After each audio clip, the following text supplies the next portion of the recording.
Kagulat World. March 26, 2025. Isang petsa na hindi basta mawawala sa kasaysayan ng Philippine tennis. Sa gitna ng ingay at pressure ng Miami Open, isang 19-year-old wildcard mula sa Pilipinas ang tumayo sa harap ng isa sa pinakadominanteng players ng modern era, si Iga Swiatek. Walang hype na dala, walang malaking expectations mula sa experts. Pero may isang bagay na hindi matatawaran, tapang. At doon nagsimula ang pagsabog. Si Alexandra Ayala, dala ang kanyang signature lefty game, pumasok sa court na parang wala siyang kinatatakutan. Hindi siya naglaro bilang underdog. Hindi siya naglaro bilang fan na kaharap ang idol. Naglaro siya bilang kalaban. At doon nagulat ang buong mundo. Final score, 6-2, 7-5. Hindi ito dikit na laban na kinapos lang ang kalaban. Hindi ito lucky break. Isa itong kontroladong panalo laban sa isang multi-Grand Slam champion. Straight sets. Walang paligoy-ligoy. At sa isang iglap, nabago ang narrative ng kanyang career. Sa unang set pa lang, ramdam na agad ang kakaibang energy ni Alex. Aggressive ang returns, precise ang shot selection, at higit sa lahat, kalma ang galaw. Si Swiatek, na kilala sa kanyang consistency at mental toughness, ay napilitang mag-adjust. Pero kahit anong gawin niya, si Alex ang nagdidikta ng ritmo. 6-2. Parang routine set lang, pero ang kalaban niya ay isa sa pinakamalakas sa mundo. Pagdating sa second set, dito na pumasok ang tunay na laban. Bumawi si Swiatek. Tumaas ang intensity. Mas naging physical, mas naging tactical. At dito na susubok ang isang batang player. Kapag nawala na ang momentum, kaya mo bang bumalik? At ang sagot ni Alex, Sa mga critical points, hindi siya nagpanic. Hindi siya nagmadali. Sa halip, mas lalo siyang naging composed. Sa bawat rally, ramdam ang kanyang confidence. At sa score na 7-5, tinapos niya ang laban sa paraan na hindi inaasahan ng marami. May control, may tapang, at may paniniwala sa sarili. At dun sumabog ang mundo. Dahil hindi lang niya natalo si Swiatek. Sa loob ng isang linggo, natalo niya ang 3 Grand Slam champions. Kabilang sina Jelena Ostapenko at Madison Keys. Mula wildcard, umabot siya sa semifinals. Isang bagay na hindi pa nagagawa ng kahit sinong Filipino sa ganitong level. History. Hanggang ngayon, April 2026, patuloy pa rin binabalikan ang laban na iyon. Sa social media, parang kahapon lang nangyari. Maraming fans ang nagre-repost ng highlights, reaction videos, at analysis. Ang salitang madalas marinig, legendary. May mga nagsasabing iyon ang moment na nagbago sa trajectory ni Alex. At kung titingnan mo, may punto sila. Dahil bago ang Miami, si Alex ay kilala bilang racing prospect. May potential, may talento, pero hindi pa napatutunayan sa pinakamataas na level. Pero pagkatapos ng panalong iyon, nagiba ang tingin sa kanya ng mundo. Hindi na siya future star. Isa na siyang threat. Isa sa pinakamahalagang aspeto ng panalong iyon ay kung paano niya ito nakuha. Hindi siya umasa sa errors ng kalaban. Hindi siya naghintay ng opportunity. Siya mismo ang gumawa ng pagkakataon. Ang kanyang forehand ay naging sandata. Ang kanyang returns ay naging pressure point. At ang kanyang mental game, iyon ang tunay nagpanalo sa kanya. Dahil sa harap ng isang malaking stadium, laban sa isang top-ranked player, hindi biro ang manatiling kalmado. Pero ginawa niya. At dito lalong naging special ang laban dahil si Swiatek ay hindi basta player. Isa siyang benchmark. Kapag tinalo mo siya, hindi lang panalo ang nakukuha mo, kundi respeto ng buong tennis world. At yon ang eksaktong nakuha ni Alex sa araw na iyon. Pagkatapos ng laban, sinabi niya na surreal ang experience. Na ang goal lang niya ay enjoy ang moment. Simple pero malalim.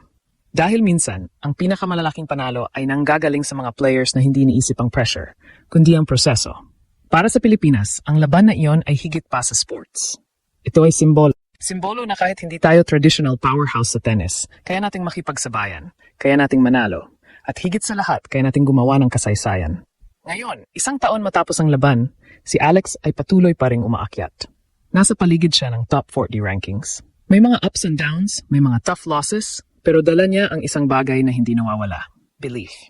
Dahil once na napatunayan mo sa sarili mo na kaya mong talunin ang isa sa pinakamalakas sa mundo, iba na ang mindset mo. Hindi ka na natatakot. At iyon ang pinakadelikadong version ng isang atleta. Habang papalapit ang mas malalaking torneo tulad ng French Open, dala ni Alex ang momentum ng kanyang journey. Hindi lang sa stats, kundi sa experience. Dahil ang laban sa Miami ay hindi lang isang highlight. Ito ay foundation. Foundation ng isang career na patuloy pang sinusulat. At kung iyon ang nagawa niya bilang 19-year-old wildcard, ano pa kaya ang kayang gawin ni Alex sa mga susunod na taon? Isang bagay ang sigurado. Ang mundo ay hindi na muling magugulat dahil ngayon, inaabangan na siya. Sa mas malalim na analysis, ang panalo ni Alex laban kay Iga Swiatek sa Miami Open ay hindi lang simpleng upset win. Isa itong tactical at psychological breakthrough na bihira mangyari sa ganitong edad at stage ng career. Unahin natin ang tactical layer. Ang pinakamalaking factor sa laban ay ang kakayahan ni Alex na i-disrupt ang rhythm ni Swiatek. Kilala si Iga sa kanyang structured baseline dominance, mahabang rallies, heavy topspin at control sa tempo. Pero sa laban na iyon, si Alex ang nagdikta ng pacing. Sa pamamagitan ng kanyang lefty forehand, nabaliktad niya ang natural patterns ng rally. Ang cross-court exchanges ni pabor kay Swiatek ay naging uncomfortable dahil sa angle na nililikha ni Alex. Ito ang tinatawag na pattern breaking at napakahirap gawin laban sa isang elite player. Dagdag pa rito ang kanyang return game. Sa halip na maging reactive, naging proactive siya sa returns. Inaagapan niya ang bola, kinukuha ang teaming at pinipilit si Swiatek na maglaro sa depensa. Kapag ang isang dominant baseliner ay napilitang umatras, nawawala ang kanyang control. Ito ang eksaktong nangyari sa match. Hindi lang basta maganda ang tira ni Alex. Strategically placed ito para alisin sa comfort zone ang kalaban. Ngayon, lumipat tayo sa mental aspect. Dito lalong nagiging espesyal ang panalo. Sa edad na 19, ang karaniwang senaryo ay ma-overwhelm sa ganitong stage. Malaking stadium, top-ranked opponent, global audience. Pero si Alex, kabaliktaran ang ipinakita. Ang kanyang shot selection sa critical points, lalo na sa second set, ay indikasyon ng high-level composure. Hindi siya naglaro para huwag matalo. Naglaro siya para manalo. Ito ang malaking difference. Karamihan sa underdogs, nagiging conservative kapag dikit ang laban. Si Alex, naging mas agresibo pa. At ito ang mindset na madalas makita sa elite champion. Hindi ito natutunan overnight. Ito ay kombinasyon ng training, exposure, at confidence na nabuo sa loob ng mahabang panahon, kabilang ang kanyang development sa Rafael Nadal Academy. Isa pang critical takeaway ay ang tinatawag na belief transfer. Kapag ang isang player ay nakakuha ng ganitong klaseng panalo, nag-iiba ang internal ceiling niya. Hindi na theoretical ang kaya ko. Naging realidad na ito. At ang epekto nito ay lumalabas sa mga susunod na laban.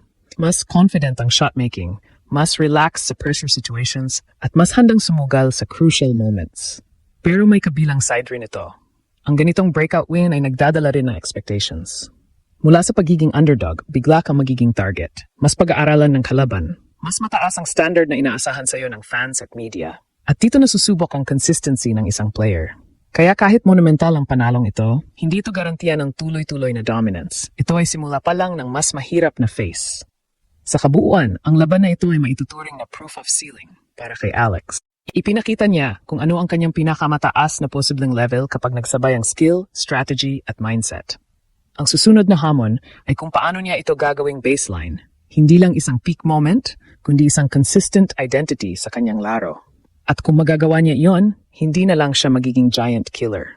Magiging isa siya sa mga susunod na giants ng tennis.